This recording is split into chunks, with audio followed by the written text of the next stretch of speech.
But Chief, the issue of the problems with SHSs, please let nobody downplay them or ridicule them. Me, last year, I was the keynote speaker at the Accra Academy Speech Day. The data is frightening. Okay. Are you aware that even to access the dining hall, you have 4 batches who wait their turns? I'll respond. Their turns to go to the dining hall to go and eat. When we were there, the total population of people in the boarding house did not exceed 500. Today, there are over 4,500 students who have been admitted to the boarding house. There's only 1 extra dormitory, in addition to what we experienced when we were there. And let me break and address this. You see, I'm sure that you've heard about the issue of a free Wi-Fi for secondary schools. Yes. And in the story, you saw the Accra Academy one, where it's the old students who are paying. So I'll address this quickly before I go back to what I was saying. 1, every government has a policy. The government that brings a policy will always have a policy directive. Somebody is carrying the vision. The one who carries the vision knows where he is going better than whoever is sitting behind. So this government said we have a problem. Problem number 1 is the cutoff point. We have people who are supposed to be in school who are not in school. Access. The NDC's solution is that let us finish building the schools. And I have always asked, we were going to put a freeze on giving birth so the youth are not going to go into education age any longer, and we will wait and build all the schools. And let me give you the statistics. It's on the GetFund website. The time Sami Okujeto mentioned the fact that the e-blocks were 50 and all that, the GetFund issued something. What they issued was that throughout the 4 years of His Excellency John Dramani Mahama's era, he was able to complete, this is from GetFund and it's still on their website, 29, not 50, of the e-blocks. We are going to build 200 e-blocks to accommodate.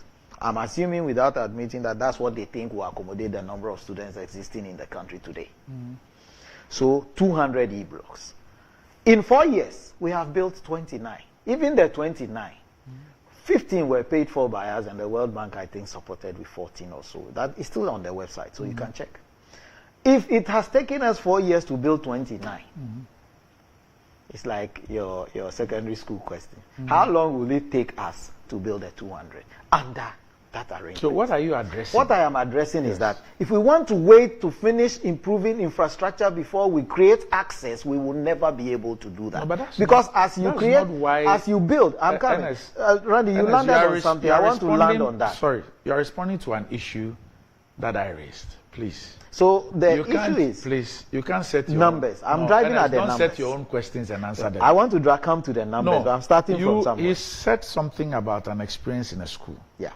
And you sought to downplay it and said that it was something that Akamba and others. And I came in to tell you that the issues confronting the schools are real. Randy. And I've narrated to you a personal experience. Randy, I want to ask you. And even when you were in secondary just school, hold on. Even between October, when I gave a keynote address at a speech day, and just 2 months ago, when I went for another Old Boys fundraising event, the statistics, the stats in terms of the students and others is increased. So this is I'm saying that the government is trying to create access. So the people who has to be in school are there. The bourgeoisies and the people who used to enjoy more are a little too worried. But I said here, point 1 I am making here is that the aim is to put more people in school. Number 2, the aim is to ensure that financing does not stop any child from entering the senior high school. Financing shouldn't be an issue. The government decided to take that, no matter how difficult it is. And I have always said that, in fact, it wasn't going to be easy. I personally did not think, and I believe when the then finance minister, Ken Ofori-Atta, was making the statement that those who can pay should pay, he was the finance minister. And I want to believe he was talking about how difficult it was going to be financing 1-point-something million young men and women in secondary school. He made issues of people with the ability to pay should pay. What he said and what he meant in that City FM interview was that the more sensible approach is to do a means testing, and that it didn't make sense for a person like him, who could pay for 5 persons, to be given the education for free. Randy, I have a strong position on this. I never agree with him, and I will never do. No, but I want to land on this. I have a problem with you disagreeing with him. I don't agree with him. No, I'm not saying you should agree with him. You know why? Okay, let me quickly. You are taking me off. You don't even need to do that. I'm just saying that the former finance minister can pay for 5 million. But me, from where I sit, I am telling you that in Ghana, I saw Cocoa Scholarship enjoyed by people whose children are not Cocoa. I saw bursaries which were meant for brilliant but needy students that were enjoyed by the affluent, like maybe Randy sitting down here, because there was something else like corruption in the system. So if Randy can circumvent the process, then Randy can get that scholarship. What I'm saying is, so if you say those who can afford should pay, in fact, those who can afford will go to Achimota school for free, and those who cannot afford will pay. I am telling you, this is my opinion. You can disagree with me.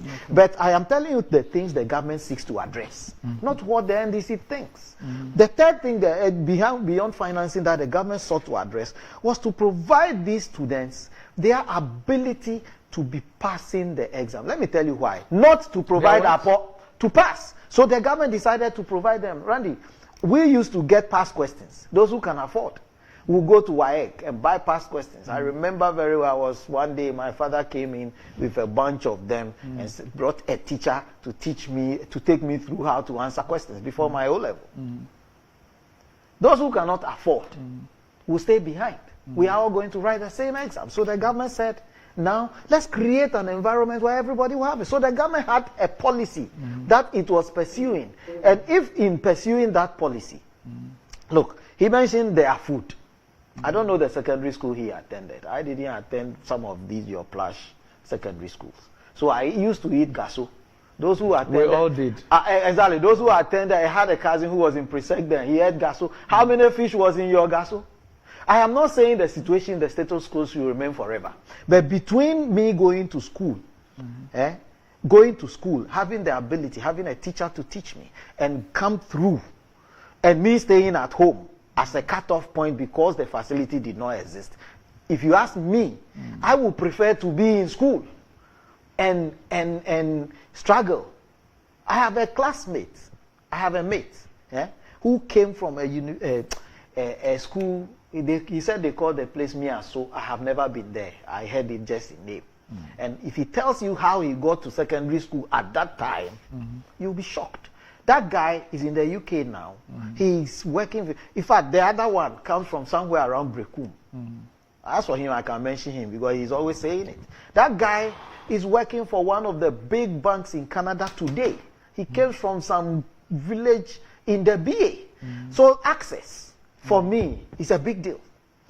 If the government decided to solve these things, it will come with problems. Then we go on solving the problems as we meet them. Randy, as we live here, at your level, you have problems. At Felix's level, he has challenges.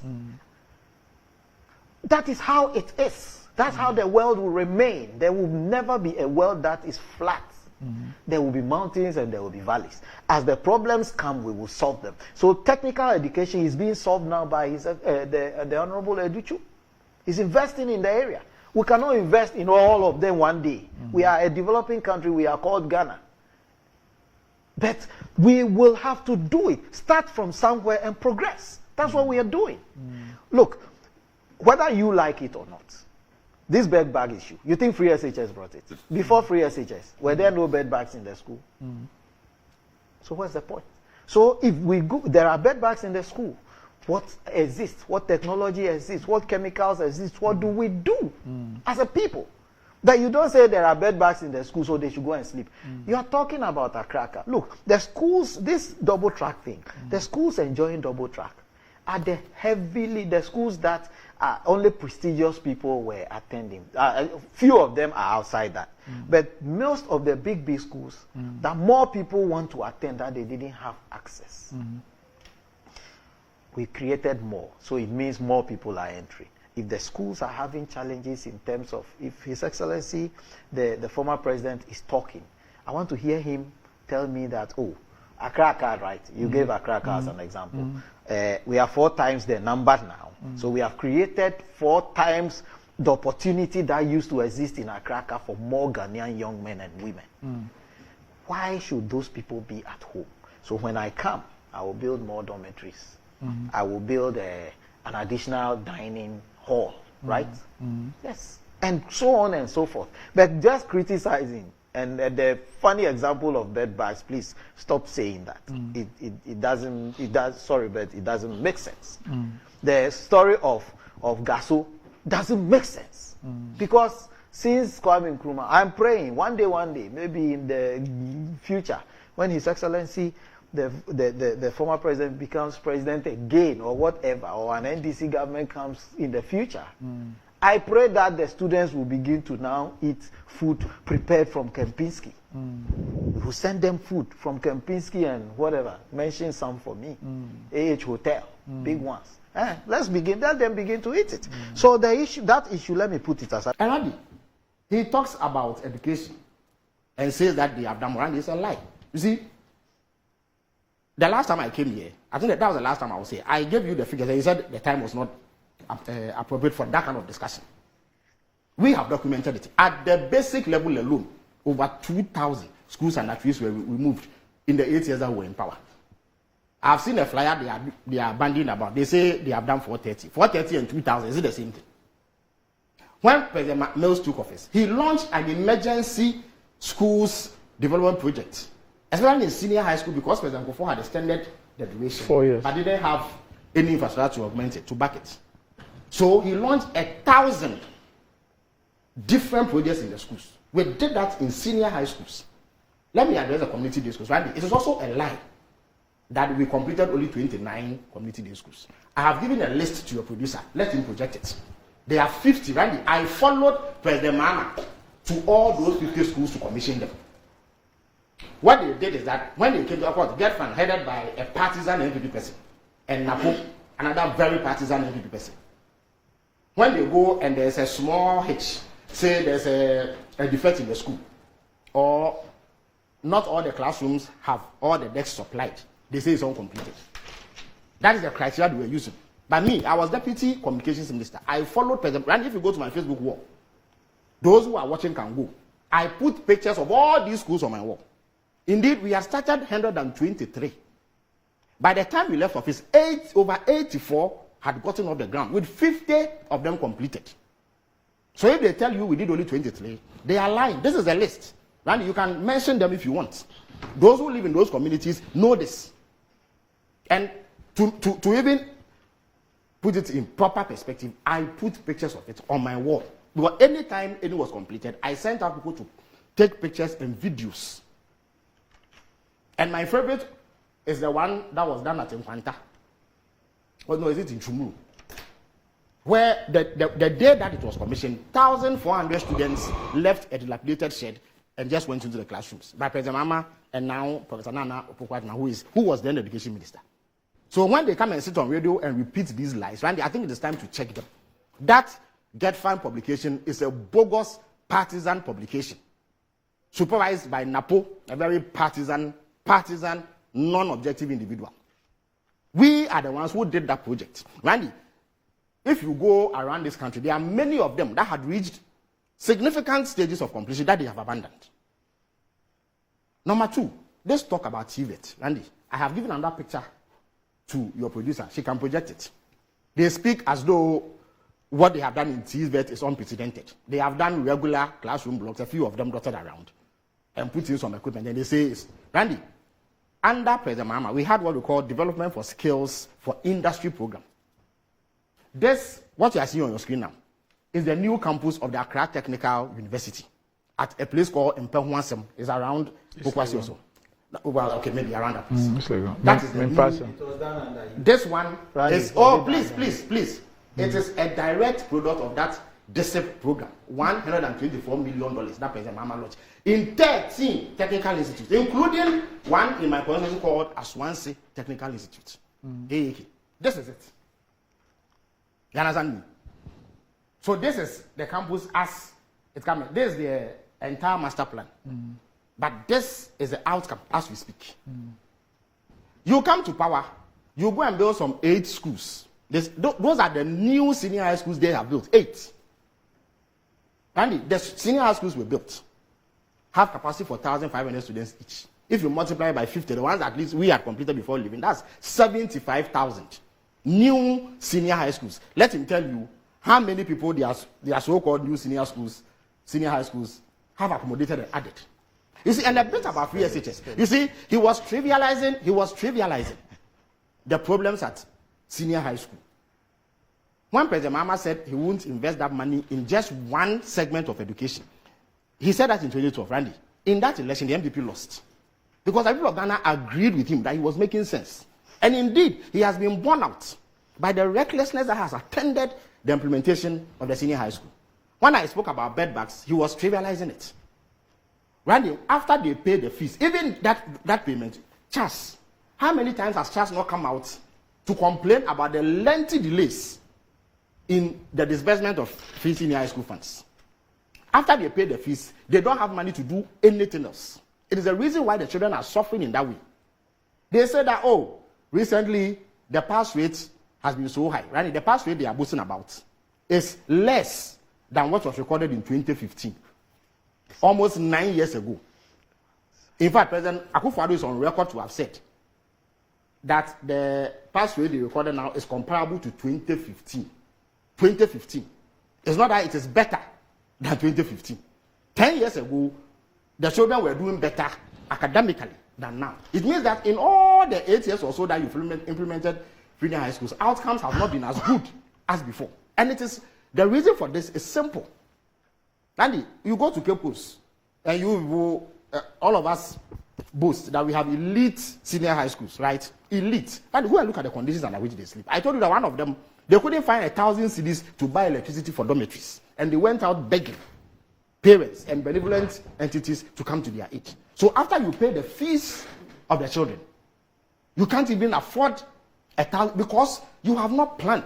You see, they saw hundreds of thousands of teenagers, some of whom are of voting age, and thought that it was a way they could harvest votes without considering the consequences of such poorly planned policy. And President Mama at the event said that the first point of call is to secure a consistent line of funding so that this haphazard ad hoc means of funding, which causes lengthy delays, and nobody is able to find money for them, resulting in the suffering that they are suffering. Look, when he spoke about food, he was trying to justify it with what he calls gaso.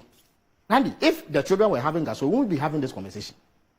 Sometimes they have soup that you can see your face clearly in because it lacks ingredients.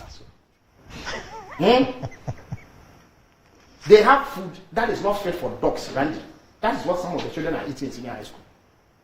I have a friend who only yesterday complained to me that his ward has been in school for 6 weeks, second year student. He has come home to be in the house for several months after going to school for just 6 weeks. You have been double tracked in this day and age. Meanwhile, the shift system, even at basic school, was removed under the NDC. Why do you subject Ghanaian children to this sort of suffering? Just so that you can recite populist slogans. And the fundamental problem of the MPP, why we are here, is that they believe in shallow populism. Everything is about votes. Hundreds of thousands of students can vote for us. So let's go and do something haphazard. At least we can say that we have paid fees.